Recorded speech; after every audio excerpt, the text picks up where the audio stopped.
Some lessons in life only click when you put yourself in someone else's shoes. I got that wake-up call the day I became a dad back when I was a kid, and even as a teen, my parents were always on my case about coming home late, scraping my knees, showing up with bruises, wrecking sinks in the school bathroom, every dumb thing I got myself into. I never took their warnings seriously in my mind. All that was normal teenage stuff. No big deal. Nothing dangerous. I had no idea how embarrassed my mom got when she had to face the principal, or when she had to apologize to the parents of the kids I'd riled up. I didn't see the worry in her ease when she stayed awake till I finally came home. I never thought about how she'd patch up my torn jeans and pinch pennies so she could replace them when I destroyed yet another pair, which happened a lot. I ended up dating Emily in a way that surprised all our friends.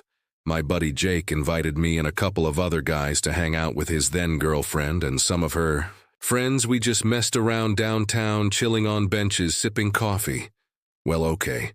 It wasn't really coffee. We had our laughs, like any group of young people just hanging out of all the girls there. The one who really caught my attention was this quiet, gentle girl sitting at the edge of the group. I swear the second I looked into her soft brown eyes, I was totally hooked. Later that same night, on a total whim, I asked if we could meet again, someplace a bit more classy. That's how Emily and I started.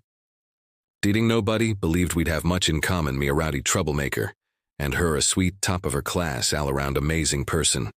But a little over a year later, we got married. Sure, I tried to clean up my act, but you can't flip your personality overnight. Right, I did land a good job, began taking better care of myself, and worked on managing my temper. I basically grew up realizing I had to be responsible for myself and my wife. Emily was an incredible homemaker. She had 100 different recipes for a salad the rest of us just call potato salad. She kept our place spotless and got along great with my mom. How on earth did you wind up with such a wonderful wife? Mom would ask me. You were such a goofball growing up, but look at her, tidy, patient, caring. How did she not ditch you on day one? I still can't figure out what she saw in you. Mom exaggerated a bit. Of course, I wasn't a bad husband. I didn't pick on Emily. Never went on drinking benders. Didn't cause drama. Brought home decent pay and never checked out other women. I behaved like a stand-up spouse. We did have our differences, though. Emily was quiet as a mouse. I used to joke that she came to birthday parties mostly for the new recipes she could add to her collection. She preferred staying home knitting or tidying up, always doing something practical. I, on the other hand, was the life of the party. The loud guy cracking jokes on special occasions. He might knock back a few drinks, dance around, sing karaoke, and tell off-color stories. Emily usually sat off to the side, chatting softly with some other friend. And when my jokes got too edgy, she'd discreetly tap her temple with her finger, letting me know I was going a bit overboard. Only, I noticed she couldn't wrap her head around how I found that stuff funny. What do you two even have in common? My friends would say. A wild man like you paired with such a sweet, reserved girl, she must be blind. Or maybe you've got some secret spell on her, come on, own up. Did you take one of her shirts to a fortune teller? I always laughed it off, but secretly felt like the luckiest guy in the world that fate brought us together. Of course, fate had other plans, and pretty nasty ones, though. I guess you can't blame the universe when a person does something downright wrong. Years into our marriage, Emily told me she was pregnant. I was so thrilled, words can't describe it. But then I started thinking about fatherhood from a totally new angle. What if our kid took after me? All the stunts I pulled as a kid, climbing fences, sprinting through abandoned lots, sneaking into old basement, riding my bike into traffic. If my child did that, or worse, I'd have a heart attack. It was only when I was about to become a dad that I realized just how dangerous all those harmless pranks had been, and how terrifying it is for a parent to let their kid run wild in a world already full of risks.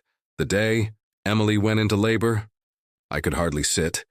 Stilly was pacing outside the hospital, feeling light as air, like gravity, just up and vanished.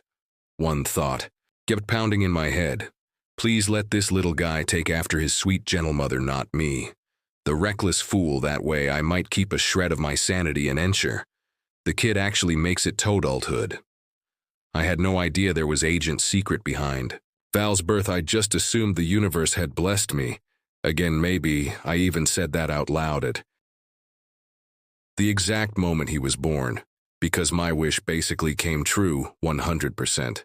As soon as Val started toddling around, I could already tell he was nominee me, and that really made me happy. At first, I figured a kid with Emily's personality wouldn't be half the headache. I'd been growing up, Emily was the kind of girl who, as her mom used to joke, never did anything more devious than accidentally stepping in mud with her new sandals.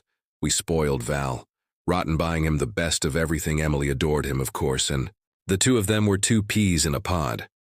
Both sweet, calm, and shy. I was over the moon until I noticed something that didn't quite line up. I'm dark-haired, Emily is too, but Val was born super blonde. I brushed it off at first, never giving it much thought. My mom said lots of kids start out blonde and then darken up over time. His hair is just baby fine, and see those thin spots near his temples.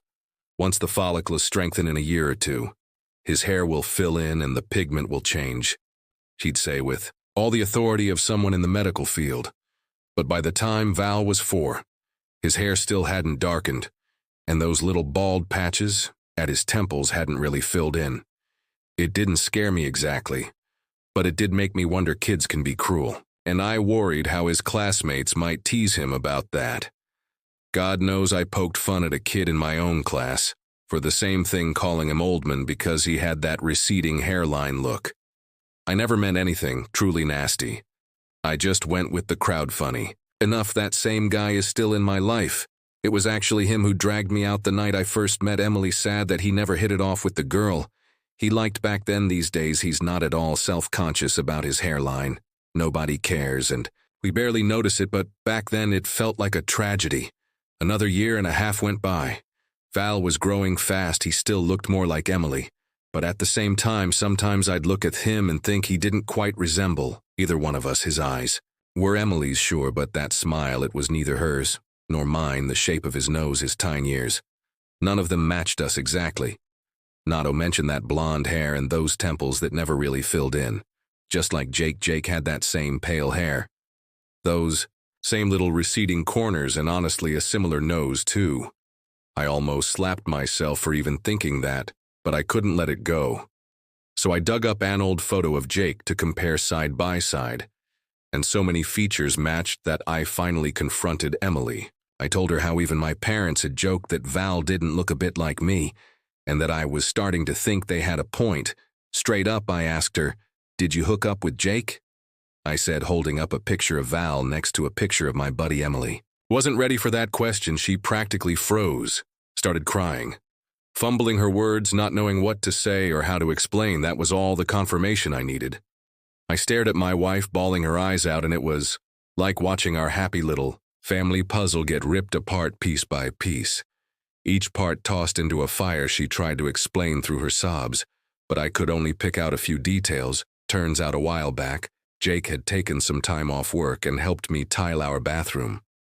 Emily was home during those days, cooking him lunch, handing him tools, and apparently one afternoon she handed him more than just a bowl of soup. So much for quiet, shy, and perfect. She went and had my buddy's kid. I'm positive she knew Val wasn't mine. She's not blind. But she went right on pretending everything was just peachy while I stayed. Clueless, that's all there was to it. Emily and I got divorced. Maybe she and Jake will end up together. Doesn't matter to me right now. My big priority is redoing the bathroom, so I can rip out every last tile Jake laid down. Maybe once that's done, I'll finally feel a teeny bit better.